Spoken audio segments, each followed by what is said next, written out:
Welcome to Rooted and Unwavering, a podcast and radio show which features leaders from all walks of life in conversations about courageous connectedness. How do we stay connected to our best selves, especially when we are challenged? What becomes possible when we truly stay committed to our own and others' greatness, also when we don't feel it? Join host Hylke Faber, transformational coach, facilitator, and award-winning author of Taming Your Crocodiles, and his guests as they explore leadership greatness in today's episode of Rooted and Unwavering. Welcome to Rooted and Unwavering, broadcasting live from Phoenix Business Radio X in Phoenix, Arizona, where we help leaders connect more deeply to their innate potential. I'm your host, Hylke Faber, and this is the 18th episode. I'm here today with James Christensen, president of Gateway Bank. James, how are you today? I am excited to be here. I appreciate the invitation. Well, I feel very humbled to be here with you, and in a moment we'll find out more about why I feel so humbled. But before we talk about James, I want to talk a little bit about this podcast series to get us all centered in the intention for what we're doing here. So Rooted and Unwavering is a podcast series that is about helping to connect each of us, to connect more deeply to what's true about us in essence, whatever that is for us, however we describe that. Can be something to do with our values, with love, with compassion, with truth, with wisdom, whatever we call that. It's not prescribed. It's an experience. And these conversations are to become inspired, to hear from different leaders and learn through their stories about, maybe I get a pointer, just like when we're on a hike, like, oh, I'm inspired by that tree or by that view or by that water, into maybe a taller version of myself. So that's what we're about here. And today we're going to have a conversation with James Christensen. He is the president of Gateway Bank. It's the only community bank in Mesa, Arizona. It's also a very thriving institution. I understand it's one of the strongest performing financial institutions in its peer group. And you've led it, James, through ups and downs, and through to a very strong performance. James is not only a CEO and a banker, he's also, amongst many other things, a father and a very active community contributor. So much so that he was nominated and achieved the Mesa Citizen of the Year in 2023 award, which is, I think, something that just happened. And he advocates for small businesses, marginalized groups, people in need. And he does a lot in the community, including being on podcasts like this, doing one-on-one presentations, and inspiring different audiences to greater well-being and financial health. And I was very intrigued by that combination. James and I met a few weeks ago, introduced by our mutual friend, Karen Owicki, the head of Business Radio X in Phoenix. And one of the first things that struck me about was how honest you were about your path with me, James. It didn't take very long before you told me about your path and how that's informed you. So thank you for being here today. Absolutely. No, it's been quite the journey, and it took a while to get comfortable with sharing the journey, and I'm open to it. All right, I love that. So question to get us into the conversation is connectedness. Connectedness with our true self, with each other, with what's truly important. Tell us a bit about your journey in connectedness in your own life, connecting more truly. What's important to you? Yeah, it's, when we chatted a few weeks ago, one of the things that came up, and for me, my life-changing moment, one of many life-changing moments, was really kind of working until the point I completely broke and had a nervous breakdown. And it's really interesting when you're out in the public a lot. People think, oh, you're so well connected. You have so many friends. You have all this, and at that point in life, it feels incredibly lonely. Whether that, it may not look like that from the outside, but from the inside, you're just going and going and going. And I, the connectedness piece I would have described as solely business connections at one point. Now I think the most important for me is being connected to who I am, and really kind of coming full circle to being who I wanted to be, or who I was when I was younger, and not, trying to be something I thought everybody wanted me to be. And, I thought I had to have a family hat and a work hat. Now I just have one. And it's a little terrifying initially for everybody to see who you really are. And I think closest of friends may know that, but really what's been amazing to me is how that has drawn people to Gateway, whether they're employees or new, I don't know, I don't really want to call them customers, new friends. Oh, yeah. I love that story, and that you're leading with that in this conversation. I sense it's very important that you share this. I sense it's important. And Well, I've had, unfortunately, I've had several friends that went down the same path and aren't here to talk about it anymore. And I was at that stage just a little over 3 years ago, and it, really a shock to probably most people that knew me or knew of me. And I was just, at that particular point in life, you're just like, I had, not that I think all your values are that had changed that much, but it's really trying to be something that you're not.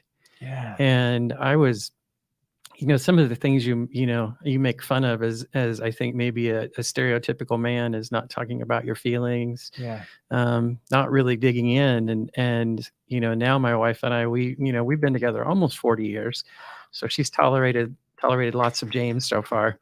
But it's a learning journey, and even after this many decades together, we still learn from each other. And the one thing from her, and she's, my wife's name is Anita, and she is definitely the reason that I'm still here.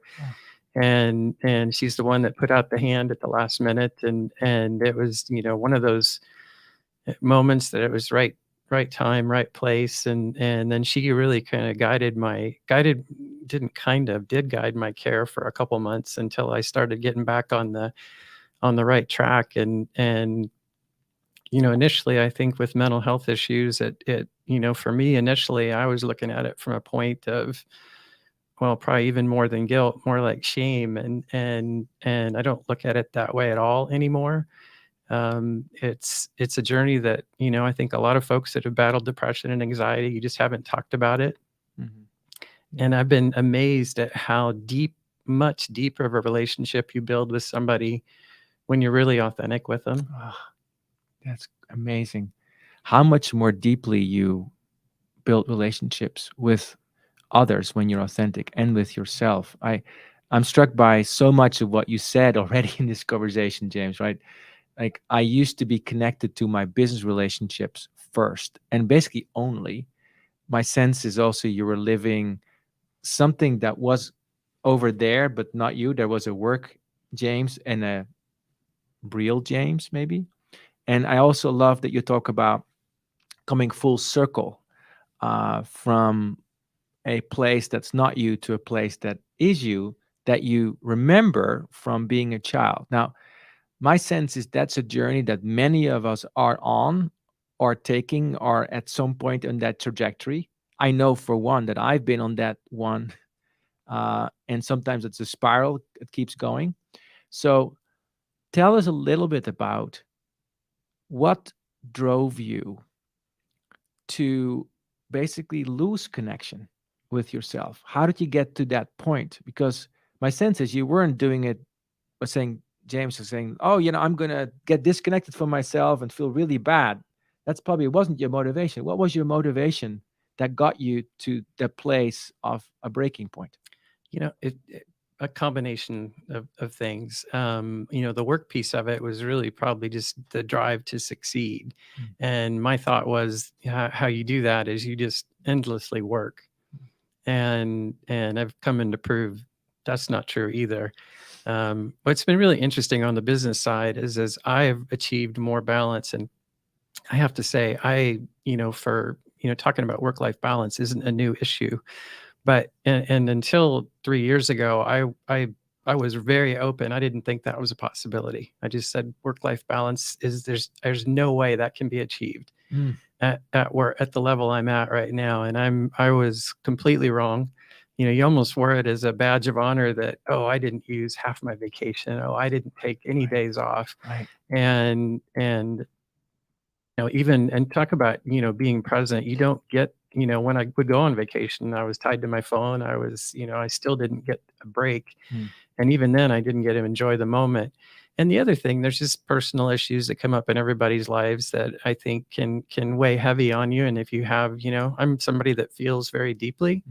So if I have a friend that's hurting, I hurt. And it's, I can usually, one of the things I found out is I could carry that for them fairly well, but I couldn't do it for me. I could give grace to anybody but myself. Yes. And so many things I've learned about, everything I thought in my head that was selfish is not. It was more self-care and getting healthy. And, we've at the bank, and not that it was the intended effect at all, but we've grown significantly. I work less hours. I take all my vacation. I take plenty of time to relax. And my team feels that. And, I was really adamant that my team did not work overtime, but I did. And it was just, it's just things I wished I had learned 30 years earlier in my career. Yes. Well, thank you so much for sharing that sense of striving and always having to work, not thinking there's such a thing as work-life balance, especially not at your level being a CEO of a bank. That's not happening. This is not a possibility. So I'm never resting. What did that feel like inside of James? Let's say before the transition. What did that feel like? What was it like to be you back then? Yeah, it just an incredibly high level of anxiety. And I literally went decades of sleep deprivation. And I had just kind of got to the point where I'm like, okay, 3 to 5 hours is normal. If I got 5, I was thrilled. And it was usually broken up into 2 or 3 pieces. And it was just always anxious. I think even in the toughest of times, there's moments of joy. But to really, like, when I started getting better, my wife's like, she's like, it's good to have you back. And it's like, it's really good to be back. And you're not present. You're not there. I wasn't feeling much of anything. And one of the big things I've learned over the last 3 years is really that, I thought I could just like turn off an emotion. Right. And what I found out is I pretty much turned them all off. Yes. And just got to the point where I survived. And sounds very stereotypical, but I feel like I'm thriving now, and I feel like my team is thriving, and I'm like, wow, this is way better than just trying to get through the day. Yes. The reason I'm pausing a little bit on the darker side of the story is because I sense some of our listeners may be there, or some of us, I know I still have a tendency to be on that darker side from time to time, because we're not like a computer that just gets reprogrammed and it's all over. So actually hearing your story, James, for me personally has been very helpful to hear about your overworking and feeling disconnected from yourself. Actually, my husband sometimes says that to me when I'm overworking and it's Friday night, and said, Hylke, are you there? And my sense from you is that Anita is so welcome, so happy to have you back. Yeah. And I will definitely get the, are you here? And yeah, but it's just so interesting that so many of the things that we're taught when we're young, I do think everything we need to know, we learned in kindergarten, by kindergarten. And it's just getting back to the basics and really, the every day is not good. Every day is still not good. But I have tools to deal with that now. Yes. And I'm, like one that I've really spent a lot of time on is, for decades of working, I've been a banker for 37 years is people are like, well, if you're having a bad day, don't bring it to work. Uh-huh. And I'm like, if you're having a bad day, it's okay. Yes. It doesn't mean you're going to treat everybody poorly, but if you're struggling, it's okay to share that. Yes. And it's also okay if there's one day that it's just too overwhelming, it's okay to go home too. Yeah. And I think that's and that's not just for me, that's for my whole team. And I think that's been I don't know, the relationship I talked about deeper with friends, I have an amazing team, and they have been so supportive. And when I was out of work for 6 weeks, they literally stepped up and did everything. And I'm like, I don't think many folks could get their team to back them like that, but they were backing. It was more of them being okay with what I was going through. And after that, some folks sharing, either their experiences or family members' experiences. And it's like, okay, now that you've talked about this, let's talk. So part of what the leader does, you set the stage and you create a context for people to feel safe to actually share more of their true self as well. And whether that's I'm so happy or I am really depressed, and it's all welcome. It's all welcome is what I'm hearing, and I sense from your energy. Yeah, when we have, it's the good times are great because we were dancing in the lobby this morning. So we were having fun. I had my hip hop music on. It was a good morning. Uh-huh. But there's mornings where, yesterday one of the team was having a tough day, and there's a time to celebrate. There's a time to just be a little more quiet and reflective and just you're leaving that space for somebody to come in and have a conversation with you. So I feel like my office is kind of like the therapy office, but really what's even cooler than that is it's spread throughout the entire team. So that, everybody's been what I would call the Brene Brown moment, vulnerable with everybody else. And there's not near as many, I don't know if secrets is the right word or just not being fully authentic. But Yes. I had one of my team come in a couple months ago and she's like, and she basically made the comment, this is what family feels like real family feels like. And I'm like, I told her, I'm like, you just made my whole year. Yes. This is what family can feel like. Yeah. When we're really close and really open with each other. That is very beautiful. That's very beautiful. I would like us to just take a brief moment, if you're willing to do that, just to share with us a little bit about how you went through your valley. Like, so my sense was you were in a place of very great darkness inside, like a lot of depression. Tell us a little bit about, if you're willing, how you went through that, and because I think all of us can learn, whether we have the same experience or whether we have an experience that is maybe experience light or experience more intense. I think it's really helpful for people to hear that. So if you're willing to do that, that'll be really good. Yeah, it's how authentic do you want me to be? Are you okay? There's some things that are tough to talk about, but there's like when you start talking about suicidal ideation, I don't want to overly stress out your listeners. No. But really for me, it was when kind of right when all this happened, I had I didn't sleep very well for years, but then I hadn't slept at all for 3 days. Yeah. And your mind starts doing all kinds of crazy things after 3 days of no sleep. Mm-hmm. And that's when, to me, and one of the things it was incredibly difficult to talk about a suicidal ideation with my wife. My kids have, now that they've heard dad a few times, they know what happened. They didn't right away. And it was in trying to explain suicidal ideation and what it meant, what it was for me. And, at that particular point in my life, it was a comfort, which sounds really screwed up and backwards. But it was like, hey, if things are too overwhelming, this is an option. And, and now I, looking back on it now, things I would have missed my youngest daughter graduating college. I would have missed my 35th anniversary with my wife to finally make our first trip to Hawaii.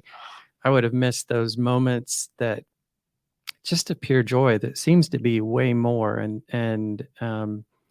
But really at that very bottom, it was leading up to it probably for about 6 months to a year. Mm-hmm. And I mean, I would have days where I literally, every hair on my body was standing up, and I'm like, I have to go home. I just have to go home. And I'd want to crawl up and like go to the guest room, shut the door, shut all the blinds, and just nothing. And it was, you'd have a good day and then a bad day, but it was just, there seemed to be getting more and more bad days. And then in my mind, things were really starting to add up. And, the tough thing if you're talking to somebody that's never struggled with depression or anxiety, which I assume a lot have, right? A lot I've talked to have, but there's not a logical reason for the depression. Usually, sometimes there is, but it's just like this is where whether this is all reality in my head, this is all reality, right? And then trying to figure out how to talk through those issues. So instead of probably the big difference between then and now, instead of just holding it, it's like, let's talk about it. So you were even in that suicidal ideation. And I'm grateful you're able to say that, right? Because there's so many words in our lives that are sort of off limits, but they're still there. We can't sort of cut them off. They happen. They're here. So the question is not whether they're here. The question is, what do we do with them? And what I appreciate about you is that you are speaking about that and therefore bring light and awareness to this. So I'm very grateful that you're doing that for myself and for my senses, many other people that are not willing or able to use certain words, because you don't get followers for that in this society. There's many things that we think we should be, but not that. But that's also part of us. So in that moment, as you were going through that, you had that suicidal ideation. What happened? Well, it was a Sunday morning, and when I hit the rock bottom, and I had figured out how to end it, what I was going to do. And right before I was getting ready to leave the house, my wife walked in. I was changing in the closet, and my wife came in, and I just literally not that I don't have an issue with crying at all. I just don't. And I just completely broke down. And, my wife's first thought was, oh, did I cheat on her? And I'm like, that's not it. So I could understand that from my reaction. And I was just, right or wrong emotion. For me at the time, my emotion was ashamed. And I knew what I was getting ready to do, and just seeing her, and I broke down, and she's just like, I remember I literally fell to the floor in the closet and couldn't stop sobbing. And she's like, tell me what's going on. And I did. And she's like, we can, we'll figure this out. And so, as that day and the next couple of days came, she literally fought to get me into a hospital, and did, and then tracked me through group and, intensive outpatient and back to partial hospitalization. It's like, oh, I'm going backwards. She's like, no, you're just learning more.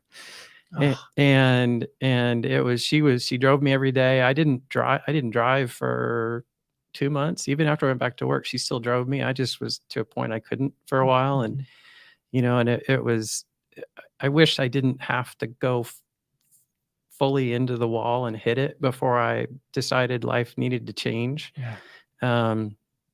But for me, that's what happened. But that moment was, and it's hard to tell the person that you love more than anything that you were thinking about calling it a day. And all that could go through my head with my wife and my daughters was that they weren't good enough for me to stick around for. And that wasn't true. I never looked at it that way. It was, I would assume a selfish way to look at it at the time for me, but I was just like, it just felt like there was so much pain and sadness and depression and anxiety. It's just like, I don't want to have it anymore. Right. It's very, very clear. Very clear. And thank you for sharing that. And thank you for sharing it so clearly so that we can understand and also find the places in ourselves that visit the same place, similar places, different places. So that, your wife, Anita, was like, had some influence on you as you made a transition towards living again. So what have you learned in that process? Really the big thing is just, I would have always told you that my wife and I were well connected. I mean, we've loved each other for a long, long time, but there were just things I felt were, number one, as a man, that you weren't going to talk about, Mm-hmm. and for a couple of reasons, partially just feeling that that's what I was taught not to do, but also that I need to be the strong one Mm-hmm. always, Mm-hmm. um, and I don't. And it's, I was just, there was so many things I was running through, worst case scenarios in my brain. If I tell her this, if I talk about this, and I didn't want to put any more burden on her. And, thinking that ending your life would not have an impact on her is crazy. But in my mind, that wasn't something I was thinking about. Right, right. But, I would just, that connectedness to her, the connectedness to my friends, has made a big difference. Even, just even at work, just to show that, I can have I have a bad day. Before, and the funny thing is, when I thought I was hiding a bad day, I really wasn't. Isn't that true? And, I'm like, oh, nobody understands it. And, when I shut my door and I'm like, turn on my meditation music and literally just am trying to stay sane enough to stay at my desk, they can see that. If I'm dancing through the lobby with my hip hop music, I'm probably pretty good mood. But really just being real, and the word, when I was going through all my treatment, the one word that came up over and over and over again was authentic. And my last day of group, so we would fill out sheets of paper and throw them in a bowl, and then we'd each pick one out. It's still on my desk. And the one I picked out, my final day of group, said for James to inspire others by being, well, not for James, but just says to inspire others by being my authentic self. And so my first tattoo I picked up after group was to get my Be Authentic tattoo. And it just meant so much to me. So my sense is that what pulled you through was something about being real, being authentic, being reminded by life, by Anita, your wife, by your friends, by your colleagues, who James truly is, which helped you to heal, maybe loosen your attachment to those thoughts. These are my words. I'd like to explore that more after the break. To those thoughts, and I heard that I heard you say many things. I thought that, but actually that wasn't true. That wasn't true. So we're going to take a break in a moment. And James, I'm sitting here with tears in my eyes, as you can probably tell, as I'm listening to your story. It stirs a lot in me, and it also gives me a lot of hope as I listen to you, because it's very clear to me that you sit in your seat with a lot of authenticity, and also we've talked about this compassion for yourself and for others. And at the same time, you're contributing a heck of a lot to your family, to your brother community, to your company. So when we get back after the break, I'd like to explore more about the part of your healing journey, what tools you used and learned. And you talked about hip hop and meditation. I love the combination of that. Dancing in the office, listening to meditation music. I'd love to hear more group. I'd love to hear more about some of the tools you used, and also what your connection is to then being of service. Because I can easily remember, or actually I said remember, that was a Freudian slip, because I've been into a situation that was not that different from you. I also had sometimes, not to compete with you, but a week I didn't sleep at all. That this sense of like, I'm gonna keep this world towards me. Like, let's please keep it contained. And I see you out there in the world. So that's another thing we're going to explore after the break. James, thank you so much.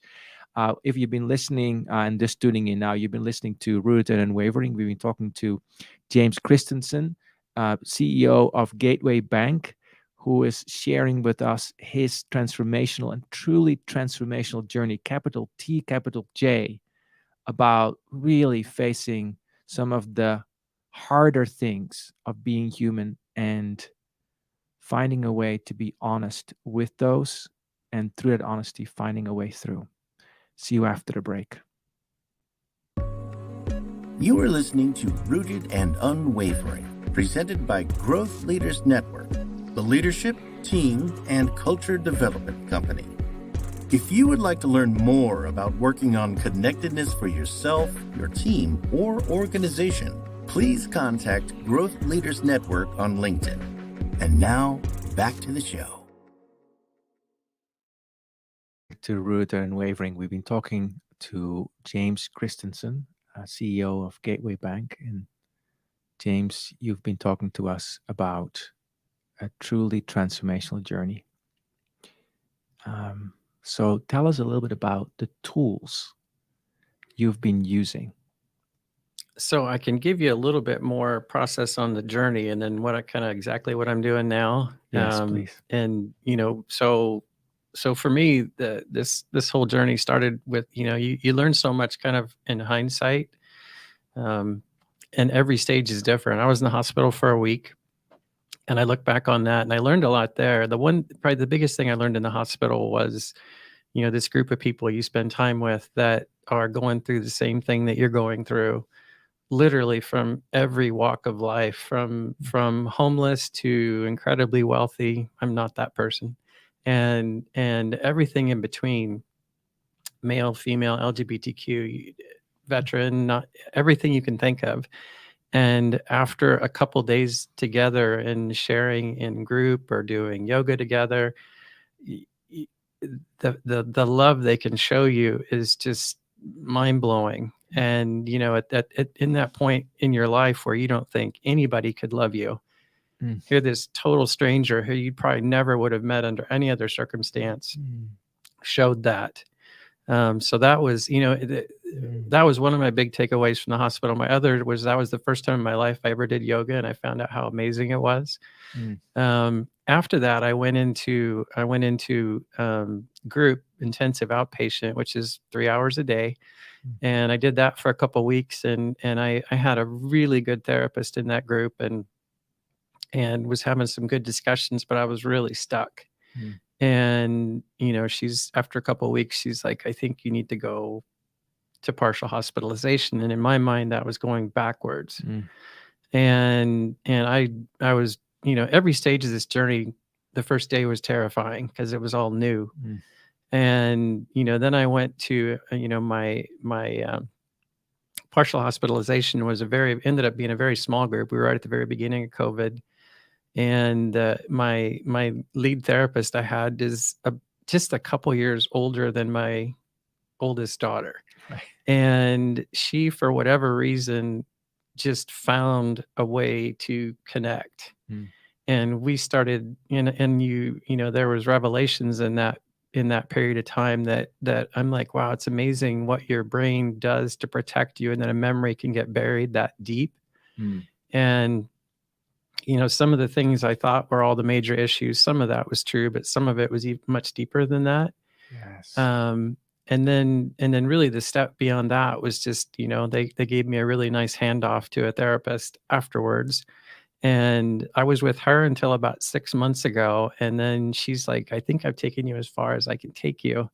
And so I moved on to another one where we've done some somatic therapy, which has really been interesting, where your body carries stress. And so I feel like each stage of that journey, I've learned more and more and more. And I'm like, why don't they teach this to people? This is amazing. Right. But really for me now, I've tried so many things. I've, probably one of the first things I tried that I really enjoy and I still enjoy is progressive muscle relaxation. Really just kind of going head to toe and feeling that relaxation set in. I have meditation is part of the daily routine. Meditation is an interesting one, as you talk to friends about.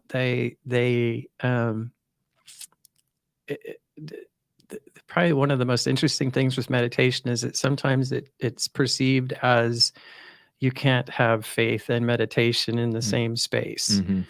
I don't agree. And I don't, it's like, well, it's relying on something else. I'm like, meditation is just absolutely incredible. And for me to be able to figure out, and I think it's going to take me a lifetime to get really, really good at it. But for me, a 10-minute meditation can take me from where I'm just like, basically claws on the ceiling to centered again. And it's like, okay, now I can handle the rest of the day. I'm good. Just it's not like I have to go away for an hour. It's 10 minutes. I go upstairs, I shut a door, and it's just me and it's quiet. And that really helps. I've got all kinds of ways to relax the muscles that I really like. I have one machine I have called the Swing Master. So we joke and call it the Swing Master 2000, and where I just put my feet in it. And, you basically just go back and forth for 15 minutes and it just kind of works all that energy out of the body. And it's just, after it's over, I've fallen asleep on it multiple times. I also have something called a spunk mat, which is like little spikes. And you're like, wow, this is like torture to lay on it. It's absolutely incredible. And it just kind of changes your focus. And I've fallen asleep there too. And it's just like, for me, finding things that relax me or calm me. And then once I'm calm, then I can go right back and accomplish what I need to. So much in what you just said. I was making mental notes in my mind. What we'll do after this podcast is we'll make a list of all these tools and maybe could put some links so people can find those resources if they're interested in that. I want to visit a few of those in more detail.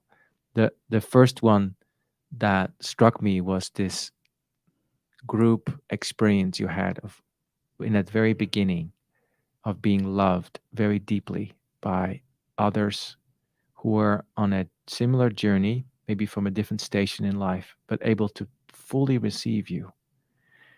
And to me, that is such a healing experience, one that I get to partake in myself in healing work that I do. And I see it in teams that I work with, where just simply spending a little bit of time sharing stories with each other about what's really going on. And there's something that opens miraculously of a certain connection that sort of goes beyond the day-to-day, that then carries us forward to do amazing things. So can you say a little bit more about what you learned being in a group like that? Couple experiences. I could come up with a whole bunch, but there's a couple that just immediately came to mind when you asked that. And one of them was right before I left the hospital. Somebody that I had met, we had, there's some free time. It's pretty structured, but there's some free time. And so there was a business owner that was there, and he says like, hey, do you want to talk?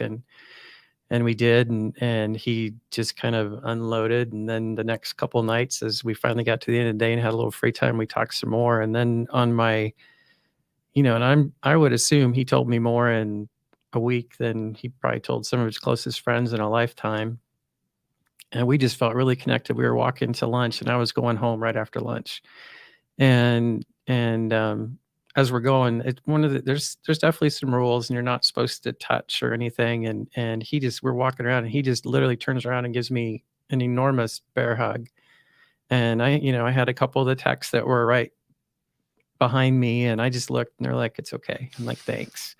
Cause I'm like, I'm just like, when there's a hug and then there's a hug, where you can feel it, and you can almost feel the pain kind of disappear. And, the hug was as good for me as it was for him. But just that really deep connection. He and I stayed in contact actually for quite a while. He's the only one I had any information on. And one of the others that I really, really got close to was somebody that was the age of my youngest daughter. And had several experiences that week, but the first day she got there, the day you show up is terrifying, because you're like, you don't know anybody. You're coming in, you're talking to a psychiatrist. They're like, okay, we're going to put you here. And here's this big group of people, and you're just like, and so I was sitting in kind of the family room area coloring, and she just came down and sat and said, "Can I color with you?" And I'm like, "Sure." So we really didn't talk a lot. We just colored, and I finished, she finished hers. And then as she finished coloring it, she flipped it over and she's like, "What's your name?" And then she wrote me a note and gave it to me. And then so I got hers, did the same. And there was a couple times during that week, and she's, when she would have a down moment, people would be like, "Can I give you I'll give you a hug." And she's like, "I don't need a hug. I need somebody to listen to me and be with me. That's it." Yeah. And I'm like, wow, that's just, our family's a hugger and are huggers. And I'm but just to basically, I took that, I just need to connect with somebody and somebody to see me for who I am right now, even in my bad moments. And so I still to this day, and we have that picture at home. My wife has it somewhere. And when we came home, we took it out, and she's like, "Oh, who this?" And I flipped it over, and I just literally cried like a little kid again. And I'm just like, she's like, "What's wrong?" And she's like, "I didn't mean to, to have this harm you." And I'm like, "No," I said, I said, when I see the picture that time, all I could see was all the pain behind it, even though it's a beautiful picture. And so that's something that 3 years later, I still haven't seen, but I hope, I'm sure I will at some point. And it was just that, you don't connect with everybody, but there's a handful of folks that you're just like, wow, this is like so deep. And one of the homeless people that I sat and had lunch with every day, he and I were just, it was just like, we joked about the two of us would never be together. And then to start sharing these experiences and everything we had in common was pretty amazing. Thank you for sharing that. Thank you for sharing that.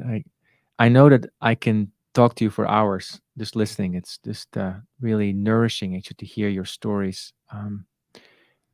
Where my mind's going is, I can imagine listeners thinking, so what does this have to do with being a leader, right? What does this have to do? Because, so tell us a little bit about does this have anything to do with leadership? And from your perspective, how has this shaped you, how you lead? I've always had the compassion piece has always been strong, but the showing weakness has been something. Well, I don't even show it as a weakness. Just having a bad day, or my struggles, and I think a deep part of that connection with the team is you're just like me. I struggle like that. I have days like that, and I just don't hide that part of myself. That part's open now. And we definitely attract, folks that like, some folks want to go to work, do their job, go home, don't really want to connect. People that like want to have their work family, or even some folks that maybe home life has been hard. And it's like, wow, this is what I have here is amazing. Yes. And just having that space to watch everyone succeed and grow, and there's been so many side benefits that have happened. One of the things I just thought of when my very first day in the hospital, I went up, met the psychiatrist, and I'm a complete mess at that point. And she just put her hand on mine, and she's like, "This is going to be the best thing that ever happened to you." And at that point you're like, "Yeah, I don't think so." And now I'm like, wow, it's too bad it went to that point, but I am so grateful for having gone through what I did. And now I can, I think there's things that your team are like, "Oh, James has probably never had, you don't have the anxiety, you don't have the depression." And it's like, I do. And I have those moments where I think I'm completely worthless. And then I have those moments where I feel incredibly strong. And the one that I thought everybody wanted their leader to see is that you're always, always strong. And, I think when you're the leader, you do need to guide the ship, but I think it's okay to say, this is who I am. This is who I am. So leading from a place of, this is who I am. Who are you? Let's be real, not hiding. And I hear you speak about the connection, the meaning, the fulfillment that happens at work. Can you speak a little bit about what's the impact on the quality of the conversations, the quality of the decisions, and your performance as a business? Because you are one of the strongest performing businesses and community banks in your peer group. So can you say more about that? Yeah, we're not, instead of walking in the morning and saying, "Hey, Hylke, how you doing?" You're like, "Good, fine." We don't really have that conversation. And it's more of, "Hylke, I know this was a concern. How's it going? Or how's your mom? Or how's your husband? How's this?" And you'll get a full answer. And and I get the same. And I think it's just, there's the part, just sharing your authentic self draws that deep connection. And it's not like I'm, the team's asking those questions because like, oh, this is what James wants us to ask now. It's like, no, I'm asking because I genuinely care. Yeah, that's great. So there's a genuineness. How does that translate then into how the business operates, how teams work, how they disagree, how they go to conflict, how they make decisions, how they commit to stuff? How does that work? There's always conflict. So, but it's different. It's healthy. And when you're all trying to make a decision for what you think is best, Yes. you may come at it from a different direction. And that's something I've been very open with the team. Whenever we have our planning or work sessions or anything else, I'm like, assume there's no limits, assume there's no boundaries. And, not if we throw 50 things on the board, some of them may not be achievable. Let's just start with everything.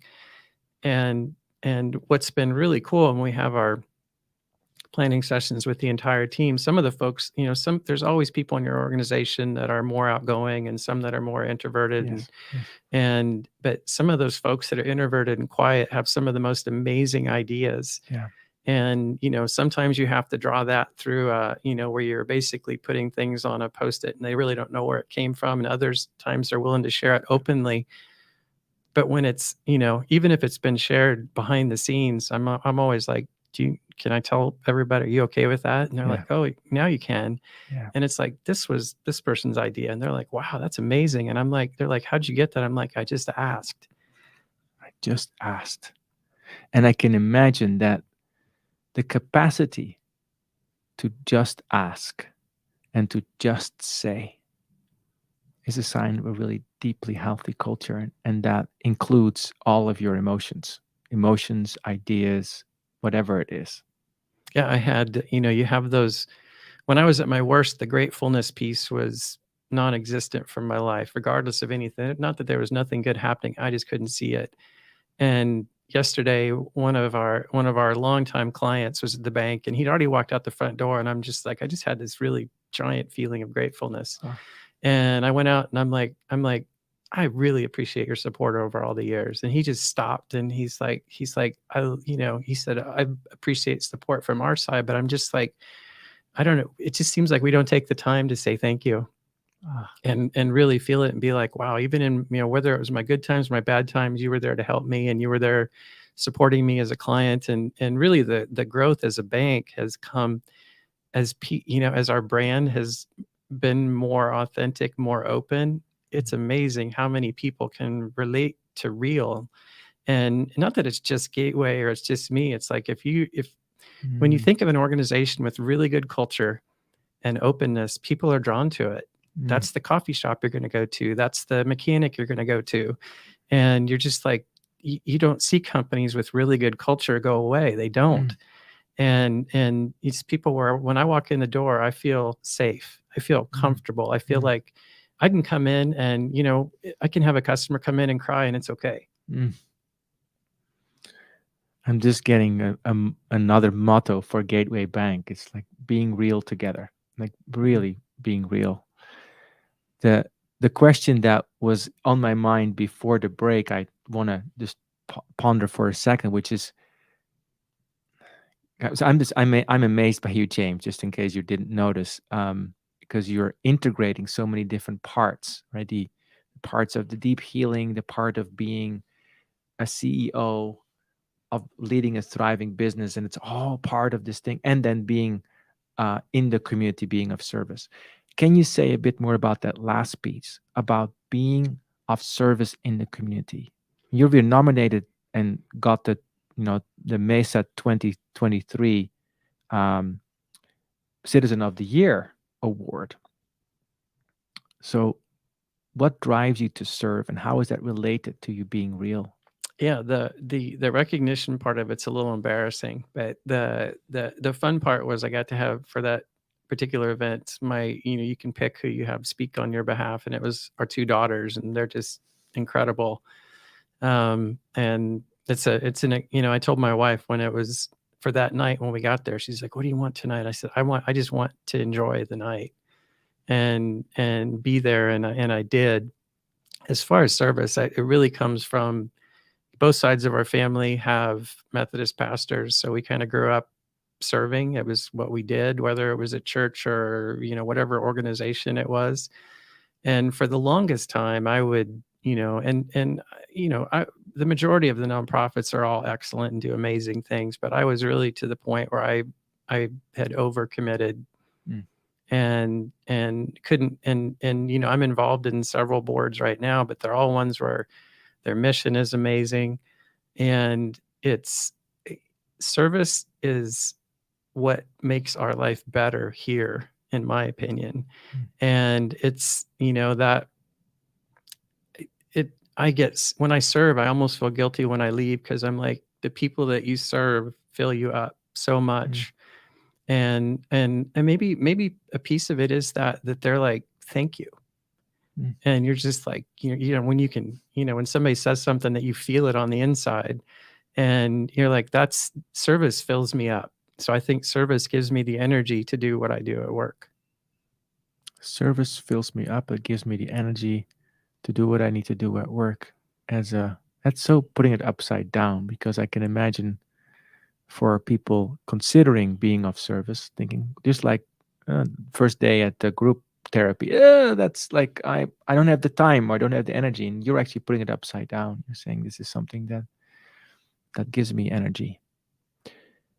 We're getting towards the last bit of our conversation, which again, from my perspective, could go on for a long time. I want you to think about people who are maybe in the midst of it, in the midst of maybe being lost, or having those two personas, and just not knowing how to bring work and home, or work and real person together. What would you want to say to them? Oh, that's a really good question. It's, I was fortunate to have somebody around that could guide my help. Not everybody has that luxury. That's one of the things we try to put out in, when I speak or when we have an event, is that, and I feel it with a lot of our clients, is that yes, we're your bank, but we love you as well. And I think for the people that are doing well or have been on the journey, you can, not always, but you can usually see it in someone. And even if you don't, it's just, having that for me. And now, like if I'm at a coffee shop or I'm somewhere, and, I just express deep gratitude regularly. And when you tell somebody you love them, and then when you ask them, what can I do for you? And if you wait a second and hold eye contact, they'll probably tell you. And I think that's just that, trying to really connect on a one-on-one level. When I have people that speak to me about something, a deep issue or that they're going through, I'm pushing my stuff off my desk. I'm like, okay, I'm all in. My phone's off. I'm here. And it's just, I think, being fortunate enough to find some way that's going to say, I've walked your walk, and you're not the only one. Right. And as at the time, it feels like you are. Yes. And it feels like you're on that journey by yourself. And I think it's just being more self-aware of what's going on around you, and being able to, a conversation you may have with somebody you walk by on the street, Hylke, you may have just made a life-changing, it may have been a life-changing moment. You won't even remember it. And I think it's just showing that kind of love. It's again paradoxical. Thinking about when you are in the midst of it, meaning on the darker side of the journey, you feel anxious, depressed. What I'm hearing from you, maybe that's a time to express gratitude and to be of service. Because am I thinking about what you said before this and then this? It's like, yeah, it's how you connect back to an energy that gives to you. Yeah, the connectedness, and wherever you find that, that's, I mean, I don't think we can do this journey on our own. Right. I'm also very struck by what you said about the being in the group, having people from very unexpected walks of life, the homeless person, the therapist who was your youngest daughter's age, even your wife when you were in the closet, just to show up. And what I sense in you is an openness to that, and literally, bad metaphor, but allowing yourself not to stay in the closet, and just get out, and however you do that, it's very meaningful. As I'm reflecting on this conversation, James, I'm having many ahas, and some of them already have words, and some of them are brewing. So they'll be brewing with me as I reflect on this conversation. But one of the things that I think will stay with me for probably the rest of my life is how you so decisively break down the barrier of openness. It's like, let's be real. Let's just be real. And then the strength that comes online, it's such a, like, this has been a conversation about paradox. My ego, we haven't talked about that, but my thinking mind doesn't think I can do that. And then paradoxically, on the other side of what I don't think I can do lies grace and gratitude and energy and healing and unexpected sources. You would have never met those people that you celebrate in this conversation. So those are some of the things that I'm taking away for my own life, and that I will share with others as I talk to them. What are some of your final reflections from our conversation, James? It's just most of what we've talked about today, I didn't even have as a thought as far as what I wanted to talk about. It's just, so I appreciate the free flowing conversation, and I feel like I've learned a lot from your comments as well this morning. And it's just, really for me, it's wear one hat during the day. Be you, be authentic, show love, be present, enjoy the happiness, feel if you're having a sad day, feel it and share it. And just, it's, trying to bottle that all up inside doesn't work very well. It's just a matter of time before it's going to come out, and however it's going to show itself. And it just seems like we're a society where we're just trying to get through life. And I think to enjoy the people you spend time with and you meet during the day, and thank them for who they are and what they do, and you will get back way more than you give. Thank you. I have an image of you jumping in the pool every second. I'm just going to jump in, and the water's going to hold me. Thank you for that, James. It's been incredibly moving and meaningful to be with you today. If you've been listening today to Rooted and Unwavering, this was a podcast with James Christensen. He's the CEO of Gateway Bank. He practices realness, authenticity, and shared with us his healing journey that brings great stillness in me as I reflect on it, and awe for the human experience and people like you who are willing to move through it. Hope you heard something you find helpful. If this kind of conversation appeals to you and you want to continue listening, you can find James Christensen at Gateway Bank. He's available at different networks and also coffee shops, I understand. Absolutely. And you can also connect with Rooted and Wavering. You can subscribe to this podcast on Spotify, Apple, and other places. You can watch it on LinkedIn. And you can also connect with GLN and with me, wherever you like. Our next episode will be with Bert van der Hoek, who is a person from the Netherlands. He's the CEO of the Trimbos Institute, which is an institute for mental health, national mental health, probably quite related to what we've been talking about here. And today we've been talking with James Christensen, again, talking about realness. I will be here again next week. And until then, I hope you take good care of yourself. I hope you took something from this conversation that helps you to be more connected and being real. It definitely has helped me. Until next time, this was Rooted and Wavering, where we connect leaders of all walks of life to connect more deeply to their innate potential. See you next time.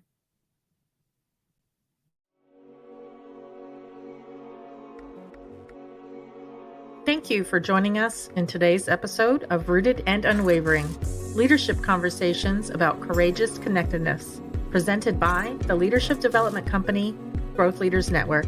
To learn more, subscribe to this podcast, connect with Growth Leaders Network and Hylke Faber on LinkedIn, or read Hylke's award-winning book, Taming Your Crocodiles. Now take a moment and appreciate something that is great about you. Celebrate the gift that you are and enjoy connecting more deeply to your best self today. See you next time on Rooted and Unwavering.